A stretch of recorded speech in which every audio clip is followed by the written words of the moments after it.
Hello everybody, Gbenga Olatunji here.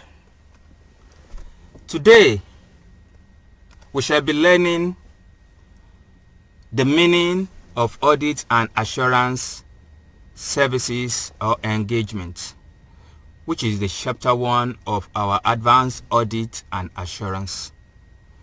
Last time we did the overview of the advanced audit and assurance syllabus, and if you were not with us, then please kindly check it up so that you can be in tune with what we will be learning today.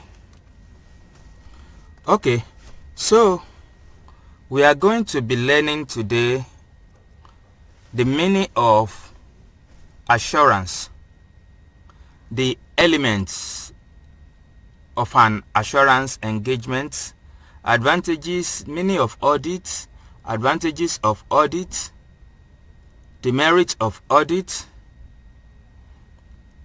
review work, compilation work, agreed upon procedure, audit related services generally, and every other thing that we could talk about by way of introducing ourselves as contained in the chapter 1 of our advanced audit syllabus. So, what is assurance? What is assurance? Assurance or assurance engagement, simply put, means to put confidence on something. That is, we are engaged or called upon to render service to ensure that the validity, the credibility of the information is maintained before the end user could utilize it. Don't forget, background of audit is in validation and being objective, being independent. So we are intermediary between people that prepare the financial statements and the end user, like the shareholders and the like, and the management. Okay, so assurance simply means putting confidence on something. So it's a form of comfort too. It means reliance or reliability. Okay. From a note, assurance simply means confidence. That is, practitioner's opinion is to assure that the information can be relied upon and is credible. And let me quickly keep this one in. Any sphere of life can be audited.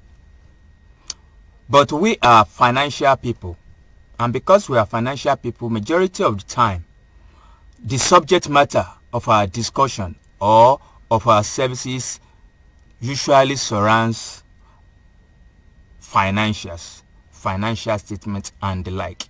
But please don't forget, by going by the history of audits, anything can be audited. Okay. In assurance engagement, a practitioner is engaged by one party, usually the organization's management, and we are to give an opinion on a piece of information which we usually call the subject matter. We are going to get to that stage. And we could have, okay, we are a bit going ahead now of audit, into audit. We could have a statutory audit. We could have a private audit. A statutory audit is one form of assurance engagement. The shareholder of a company do not accept without questioning the information because they were not there. Majority of the time, the shareholders won't be available. It's the executives that run the organization on daily basis, and before shareholder could rely on it, they want another party, independent party, which is the practitioner, to put reliance on it that the information is okay. Okay, let's move ahead. We will come back to the statutory audit so that we can lay a solid foundation. So when we are talking about assurance, still on assurance, a practitioner does not need to express opinion.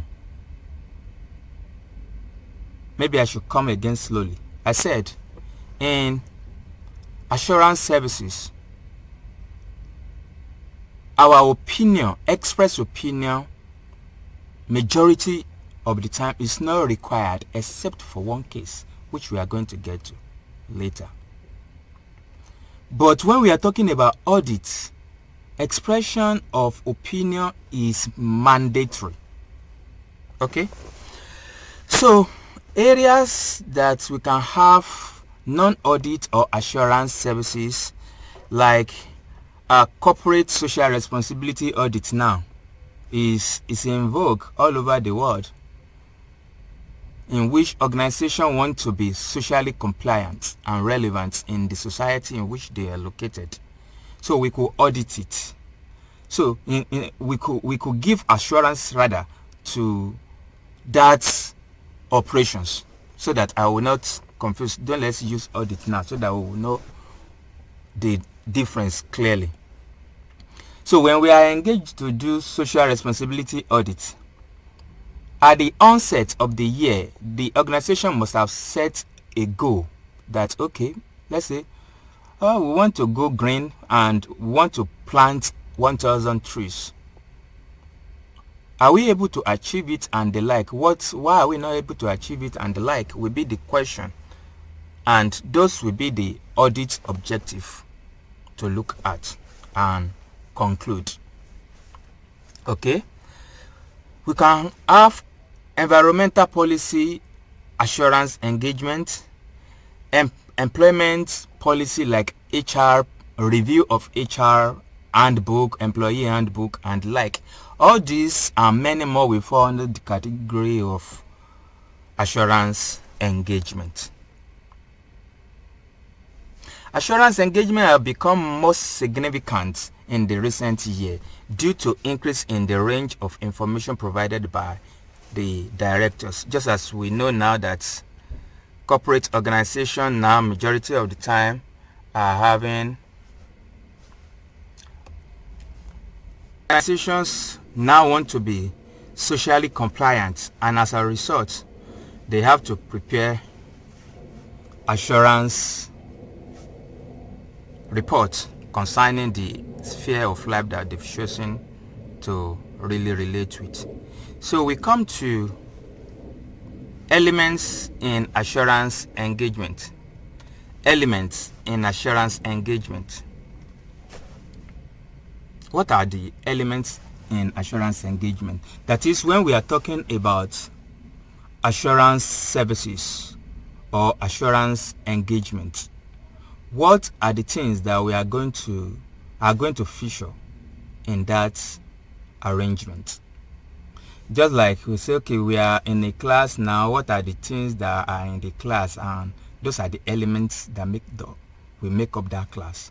Now we'll be talking about the fans, the bulbs, the chairs, lockers, and things like that.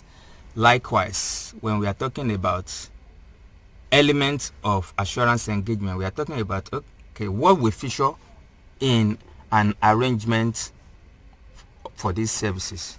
Okay, so first of all, we usually have people.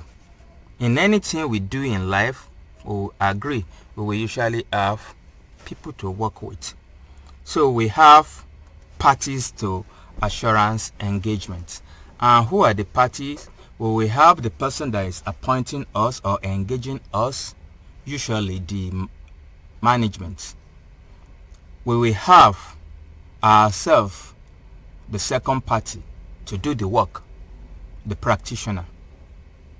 Then we will have the end user of our report. So these three parties will always be present, and they are together one singular element that must feature in an assurance engagement. Okay, so then another element is the subject matter, and the subject matter is usually what we are working on. What we are working on becomes the subject matter. Usually it's going to be financial statements, it could be tax, it could be review of information or data and the like. But what actually brings us together is the subject matter. Okay, then we have another element, which is the suitable criteria. Suitable criteria, it simply means what yardstick are we measuring the organization or the financial statement against. What yardstick or what measurement are we using that we are comparing the standard of the financial statement against? Now CIMA has been reviewed to CIMA 2020. So when we want to audit a financial, every company must align first of all with Company and Allied Matter Act 2020. Okay, then let's say, for example, we want to audit bank. A bank we falls under the central bank of any nation, so we must compare the standard of their financials to the stipulated guideline of the central bank, and we will be talking about prudential guideline and the like. So depending on the industry in which we are working on or working for, will tell us which criteria is suitable to be used. Then we move on to evidence. Is another element in an assurance engagement. Evidence. And evidence simply means what you want to base your work upon or your conclusion upon. Evidence are the information gathered in the course of our work. And as a professional, everything we do must be documented. As professionals, everything we do must be documented, and that is evidence. So we must have basis for our actions and inactions. Okay, then last but not the least of the elements is the assurance report. We must be able to write reports, maybe 1 page, 2 pages and the like, to summarize what we've done and the conclusion reached. So those are the elements of the engagement, assurance engagement services. Now let's move on to audit. What is audit? Now that we know what assurance is, the elements in assurance engagement, what is audit? Don't forget our course is advanced audit and assurance. So our audit, simply put, is an independent examination. Now our subject matter is the financial statement, so we will say is the independent examination of the financial statement of an organization with the view of ensuring the truthfulness and the fair presentation of the information therein. So some keywords when we are defining audit must not be missing, and the keywords are independence, the independent examination by the independent person, let's say independent auditor or independent firm of chartered accountants. They have a aim of working, and the aim is to express an independent opinion. And the opinion is as to whether the information presented to them is fairly presented and is true. So please, all these keywords we should not forget. Independent examination, independent person or independent firm of chartered accountants, having a view of expressing an independent opinion to the truthfulness and fair presentation of the financial statement presented before them. Okay. ISA, it simply means International Standard on Auditing. ISA 200 states that the purpose of an audit, that is a form of assurance engagement, is to ensure the degree of confidence of intended user in the financial statement. That is, all our aim and the objective of engaging us is to help the end user make a decision that is the best in the circumstance they find themselves, by us putting assurance or reliance or telling them that they could rely on the information and make the best decision possible. Everything that has advantage must have disadvantage.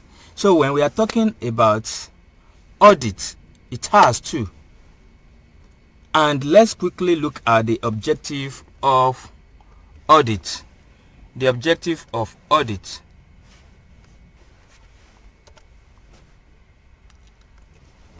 So one of the most primary of the objective of audit is to express an opinion. Expression of independent opinion is the primary purpose auditor will be called upon. Please, let's lay it to heart. Then we have other objectives of audit but are secondary, like prevention of errors, detection of fraud, detection of errors, and the like. These are important too, but they are not the primary purpose of audit engagement. Of course, advantages of audit: it adds credibility to the account. The detection of error, we can easily detect error if audit is being carried on as soon as possible. Professional advice: many clients will neglect this aspect, but it's very important, because when auditors finish their work, there's a report that they give or reports, and one of it is letter of weakness, as in our syllabus, or practically on the field we call it management control report.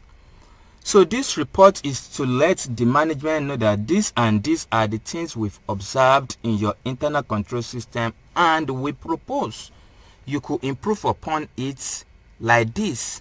So we will advise them, and this is an added advantage of engaging an auditor or a practitioner. Of course, some organizations engage auditor so that they can put credibility on their financial statements, so that they can use it to source fund, because majority of the time, if an organization wants to obtain bank loan, audited financials will be required. So it's another advantage. It helps to source out fund for tax assessment too. Majority of the time, when the taxpayer presents to the tax authority their audited financials, they will say, tax authority will ask them to go and pay their liability as assessed by the practitioner. But if they do not have audited financial statements, the government will issue what we call BOJ, best of knowledge, and which is just an estimate. Government presumably that this amount should be paid, but audit add that value and put a stop to it, to BOJ, if the taxpayer had audited his or financial statement. So we move on to disadvantages of audits. Of course, payment of fee. So it doesn't come cheap. There's a fee to be paid, and that could be a disadvantage. It's an expense. It's inconvenient staff in the form that auditor must ask question. It's part of our audit procedure, inquiry, and we are going to get to that too. Auditor must ask question, and which majority of the time people don't really like to be asked question, especially continuously. Sharing of information, especially complaints information, is another thing, and many organizations have their trade secrets and the like and are not ready to easily part with it. But by virtue of legality, auditor has access to every information that the organization possesses. So this is a dicey area, and is another disadvantage, disclosure of information to practitioner. Okay, now that we know what audit is, what assurance is, and the elements, let us move on to level of assurance that we could obtain. Levels of assurance that we could obtain when carry out audit and assurance